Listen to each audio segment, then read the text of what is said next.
เอาพ่อใหญ่แสงเจ้าไปยังนี่ก็มาตลาดพุ่นแล้วข่อยก็เห็นเจ้าแวบๆอยู่ว่าหั่นเอาจะเห็นข่อยอยู่ใส่เห็นเจ้าย่างไปย่างมาอยู่โต๊ะเขาเบิ่งได้มือเห็นไหมหมอดูนะแม่เจ้าอยู่บ่หึ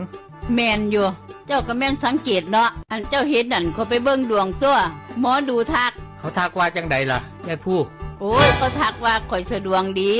มีโชคมีลาภมีเกณฑ์ในเงินก้อนใหญ่พุ่นเด้พ่อใหญ่แสง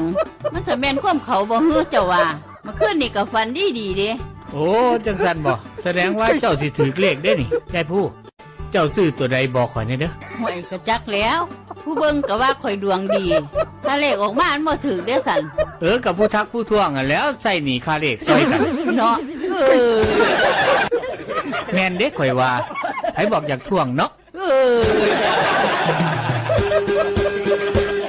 ผู้ฝันก็จังแม่นฝันดีบาดนี้เมื่อมันสิออกจังห้นหน้าห้นหลังอยู่คันถือก็ดีไปซื้อของไปสมนาคุณคันบ่ถึงแล้วใส่หนีค่าเลขซอยกันเนี่ย